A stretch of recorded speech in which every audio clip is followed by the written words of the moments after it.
Was Hashim Amla, who called correctly, going out there for the first time as captain of South Africa, and he decided that South Africa would bat first. The teams to take the field then, South Africa making a change, the change being that AB de Villiers doesn't keep wicket but Quinton de Kock does. Dean Elgar coming into the side as well. The test match team pretty much staying the same. 3 fast bowlers and a spinner in Imran Tahir with JP Dumini doing the spin work as well. The Sri Lankans, they'll be happy to see Sriranga Lakmal back. Eranga in the side, Dilwan Pereira as well with Ranga Nahera to do the bulk of the bowling. Upul Taranga makes a return to the side as well after 6 years or so out in the wilderness. Kumar Sangakkara and Mahela Jayawardene ever present and hoping for a lot of support in the batting from Angelo Mathew, who has played just a handful of test matches, mostly in the middle order, and now he finds himself right at the top, where he likes to be, where most of his domestic cricket has been played. That 100 was scored against New Zealand in Port Elizabeth. Alvaro Peterson, he's played a few more, but there is certainly no certainty at the top of the order anymore for South Africa.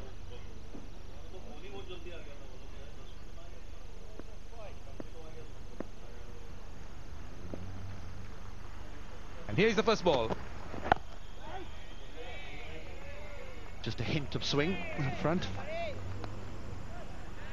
South Africa have got a, well, not personnel change, but a change in that Quinton de Kock will be having the gloves at the expense, well, I say AB de Villiers, but he's had a slight hamstring injury. De Villiers, just a little bit of outswing to start.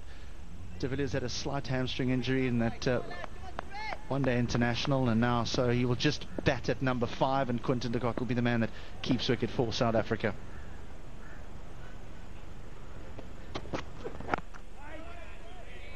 Sri Lanka will need early wickets. Obviously they can't afford South Africa to get into a good groove, because batting first on this pitch is so important for any side really looking to get the initiative in this test match.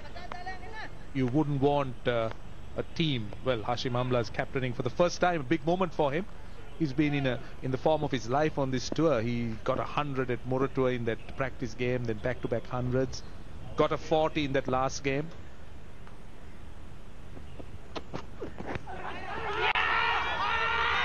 Just a half appeal from behind. Might have just nipped the thigh pad.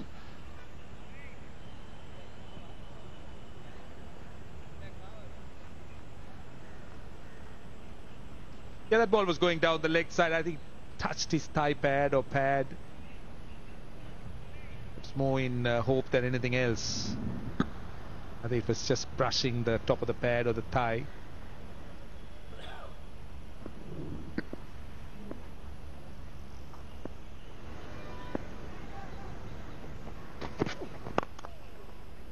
Well, nicely played in the end. The field has been placed because of his strength on the leg side, but he finds the gap. Well, first boundary of the innings, and Peterson did get across, and he likes to get across, and he worked it from his stumps, but he did it well. Whipped it from around his off stump, and hitting it wide of mid-on, just gets across. Peterson, that front foot gets across and then plays around it. Yeah, I think the strength was he didn't try and get the ball too square. At point of contact, the bat was still relatively straight. When you try and get it too square, that's when you miss it. And that is where he is strong. Short and wide and put away. That was a very good shot. That was as good as the previous one, but that was square and in that gap at cover. Just enough width, and also short. Back-to-back boundaries will make him feel good.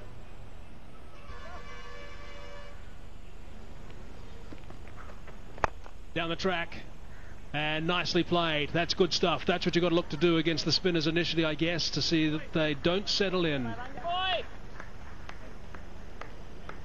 How good has Peterson been?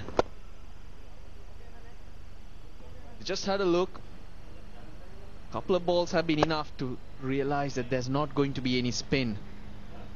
It's all about not letting Ranga Nahera settle into his line and length, because he likes to do the basics well.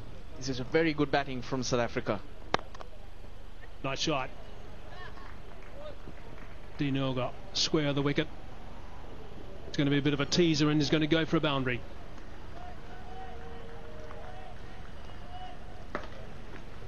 Now that wouldn't make the skipper happy, because there's width on offer. But the boundary that Peterson scored off Herat, fielding captain will accept that. Yes, there's not much happening, but it's important you build dots, because these two South African batsmen seem to be spot on with their game plan. That's a fine stroke. That's his strength area. That's nicely played. Square of the offside for 4. How good was that? Left-handers, always good to watch, Hazy. And the moment it hit his bat, he knew that was 4.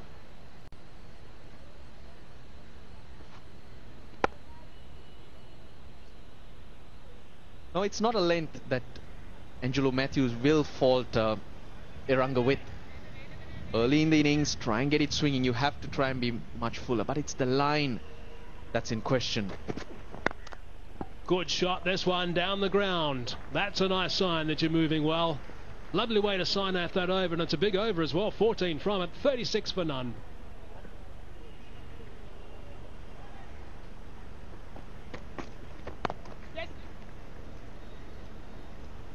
Chopped down towards a third man region. That boundary's quite short. That's gone for 4.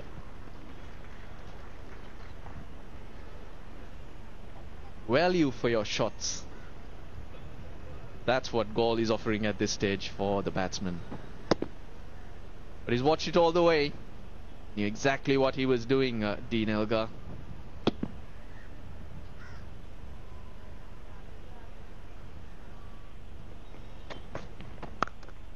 That's cracked away. That's nicely played.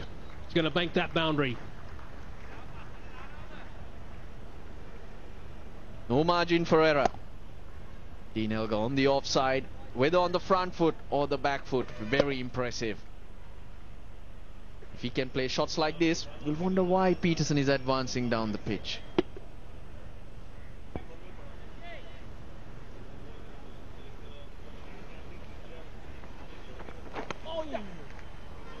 Nice and late, really late that time from De Noga. Chopped down on that, and it's going to run away for another boundary. So boundaries are coming pretty regularly now for South Africa as they build this first innings start. At every given opportunity, they're looking to score runs. It's not all that short, but the pace of the wicket allows Zelga to do that. Now he's got the awareness, and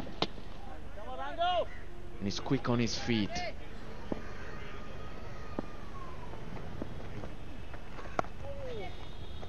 Short cutaway, and it'll go for 4. Just a little bit short and wide, but Dilruwan Perera looking to drift the ball. That's what he generally tends to do, but just that little bit short, allowing Peterson that extra space to get on the back with just a hint of drift from the off spinner, using the breeze quite well.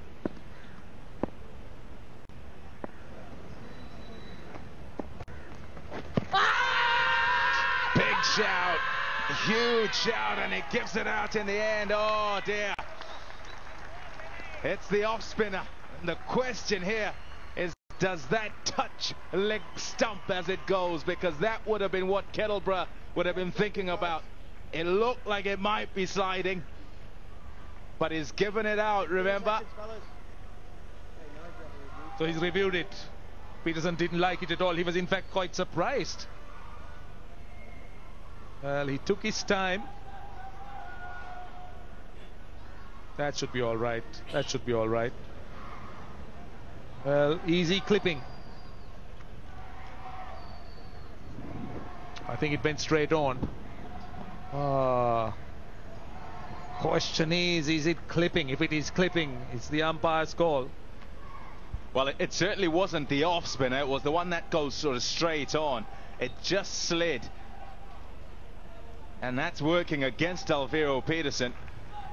And having taken it all into consideration. Richard Kittleborough felt, no, that's not going down leg. And from that angle, what we just saw, oh, I'm saying he's not going to get much luck here, Alvaro Peterson.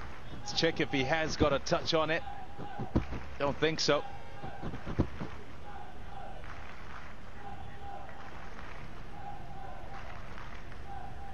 Here we go.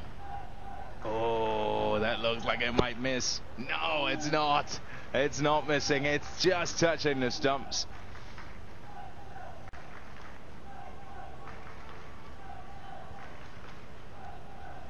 There's the decision. Confirmation that it's out. Such small margins. Alvaro Peterson's got to go. A decent start for South Africa, but he's gone for 34. It's 70 for 1.